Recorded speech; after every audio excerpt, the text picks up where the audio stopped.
ఓం శ్రీ మహాగణాధిపతయే నమః. ఓం శ్రీ మహాసరస్వత్యై నమః. శ్రీ గురుభ్యో నమః. హరి ఓం. మనం ప్రతిరోజు తెల్లవారు లేచిన తర్వాత అనేక పనుల నిమిత్తం, అంటే గుడికి వెళ్ళేవారు గుడికి, సినిమాకి వెళ్ళేవారు సినిమాకి, ఏ పనికి వెళ్ళేవాళ్ళు ఆ పనికి, ఏ పని నిమిత్తమై ఏ వృత్తి నిమిత్తమై ఎవరు ఎక్కడికి బయటికి వెళ్ళినా ఇంటికి వచ్చేసరికి మొత్తం ఒళ్ళంతా నొప్పులు వచ్చేస్తున్నాయని, అసలు బాగా మొత్తం బాడీ పెయిన్స్ తట్టుకోలేకుండా ఉన్నామని అంటూ ఉంటారు. దీనికి ప్రధానమైనటువంటి కారణం నరదిష్టి. నరుడి కంటికి నల్లరాయైనా బద్దలైపోతుంది అని చెప్తుంటారు. మరి ఇంక అలాంటిది నరదిష్టి అంటే సామాన్యంగా ఉండదు. అంతదాకా ఎందుకండి, ఒక నెల, 2వ నెల, 3వ నెల ఉన్నటువంటి చిన్న చిన్న పిల్లలకు కూడా పాలు పట్టిస్తూ ఉంటారు. ఒక్కొక్కసారి డబ్బా పాలు పట్టిస్తూ ఉంటారు. ఆ డబ్బా పాలు పట్టించేటప్పుడు ఆ డబ్బాలో పాలు పోసిన తర్వాత ఒక గ్లాసుడు పాలు, ఆ యొక్క డబ్బాలో ఉన్నటువంటి పాలు కూడా ఆ యొక్క పిల్లకో పట్టించేటప్పుడు ఆ యొక్క సీసాకు కూడా చిన్న గుడ్డ కడతారండి, చిన్న కచీఫ్ లాంటిది. ఎంచేదంటే తల్లి దిష్టి కూడా ఆ యొక్క పిల్లాడి మీద పిల్ల మీద పడితే ఆ నరదిష్టి వల్ల మళ్ళీ వాళ్ళు ఇబ్బంది పడతారేమో అని చెప్పి ఉద్దేశంతో. అలాంటిది ఇంకా బయట పరిస్థితులు, ఒకడు మామూలుగా కొంచెం ఏదో బొట్టు పెట్టుకుని పెడితే వీడు అంత అందమైన బొట్టు పెట్టుకున్నాడని చెప్పనేసి అనుకునేటువంటి వాళ్ళు, ఒకడు ఏదో మంచి సైకిల్ మీద పెడితే వీడు చాలా మంచి సైకిల్ మీద తిరిగేస్తున్నాడు అనుకునేటువంటి వాళ్ళు, వాడు ఏదో కొంచెం అందంగానో లేకపోతే మంచి బట్టలో వేసుకుని పెడితే కనుక ఇంకా వీడికి ఇంకా అసలు ఎదురులేదు తిరుగులేదని చెప్పనేసి అనుకునేటువంటి వాళ్ళు, ఇలా అనేక రకాలైనటువంటి దిష్టి దోషాలకి చాలామంది లొంగిపోతుంటారు. తద్వారా అనేక రకాలైనటువంటి అనారోగ్యాలు, పీడలు, ఏ పని చేయబుద్ధి కాకపోవడం, ఏ పని చేయలేకపోవడం, ఇలాంటి సమస్యలు అనేటువంటివి వాళ్ళని మొత్తం చుట్టుముట్టేస్తూ ఉంటాయండి. ఇలాంటి వాళ్ళు ఏం చేయాలి అంటే కనుక, ప్రతీ నెల మనకు అమావాస్య తిథి ఒకటి వస్తుంది. అమావాస్య తిథి రోజున సాయంకాలం కానీ ఉదయం కానీ ఒక నల్ల తాడుని ముడివేసి, ఆ 2 చివర్లలో కూడా ముడివేసి, మధ్యలో కూడా ముడి వేసి, కొంచెం సాంబ్రాణ ధూపం వేసి ఆ తాడుని కుడి కాలుకి కట్టుకోవాలి మగవారైతే. ఆడవారైతే ఎడం కాలుకి కట్టుకోవాలండి, కింద అంటే ఇలా పాదం దగ్గర అన్నమాట, పాదానికి ముందరగా. అలా కట్టడం వల్ల నరదిష్టి ఉండదు. అంతేనంటే ఇంకా ఏమైనా ఉన్నాయా అంటే కనుక, ఈ నల్లతాడు ఇది కట్టుకున్న తర్వాత మళ్ళీ అమావాస్య రోజునే తీయాలి. మళ్ళీ అమావాస్య వరకు అలా కాలి ఉంచేసుకోవాలి.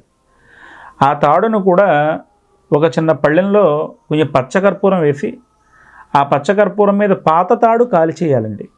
మళ్ళీ కొత్త తాడు కొంచెం సాంబ్రాణ ధూపం వేసి కట్టుకోవాలి. ఇలా కట్టుకోవడం వల్ల వాళ్ళకి నరదిష్టి ఉండదు. అంతేకాకుండా ఇంకా ప్రతిరోజు బయటికి వెళ్ళిన ప్రతిసారి వాళ్ళు ఇబ్బంది పడుతున్నారు అనుకున్నప్పుడు కొంచెం కల్లు ఉప్పు, రాళ్ల ఉప్పు అంటారు కదా, ఆ రాళ్ల ఉప్పుని స్నానం చేసే నీటిలో, ఉదయం స్నానం చేసినప్పుడు, సాయంకాలం స్నానం చేసినప్పుడు కూడా నీటిలో కొద్దిగా ఆ యొక్క కల్లు ఉప్పు వేసుకుని స్నానం చేయడం వల్ల నరదిష్టి వాళ్ళకి తగలకుండా ఉంటుంది. అంతేకాకుండా వీలైతే కనుక ఈ మధ్యకాలంలో ఇంచుమించుగా అందరూ బాత్రూంలోనే స్నానం చేస్తున్నారు కాబట్టి, వీరైతే ఆ యొక్క బాత్రూమ్ దగ్గర కొంచెం ఆ పైన వెంటిలేషన్ వచ్చేటువంటి వెంటిలేటర్ గూటి దగ్గర కొంచెం పచ్చకర్పూరాన్ని చిన్న డబ్బాలో పెట్టుకోవడం వల్ల కూడా బయట నుంచి తెచ్చుకున్నటువంటి నెగిటివ్ ఎనర్జీ ఏదైనా ఉంటే కనుక, ఒకసారి ముందు బాత్రూంలోకి వచ్చి కాళ్ళు చేతులు కడుక్కుని పెడుతుంటారు కాబట్టి ఇంట్లోకి, ఆ పచ్చకర్పూరం డబ్బా ఆ యొక్క బాత్రూంలో ఒక చోట పెట్టుకున్నట్లయితే కనుక మీరు బయట నుంచి తెచ్చిన నెగిటివ్ ఎనర్జీ మొత్తం అది స్వీకరించేసి ఆ పాజిటివ్ ఎనర్జీ ఏదైతే ఉంటుందో అది మీలో రన్ అవ్వడానికి అది ఉత్పత్తి చేస్తుంది. సో నరదిష్టి తగలకుండా ఉండడానికి ఇలా చేయొచ్చు.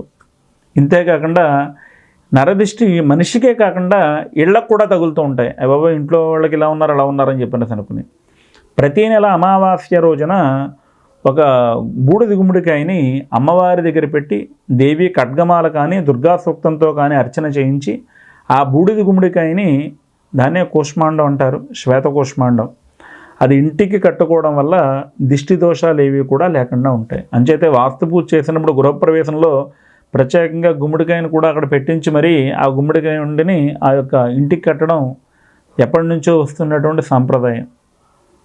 ఈ రకాలైనటువంటి మార్గాల ద్వారా ఆ యొక్క నరదిష్టిని తొలగించవచ్చు.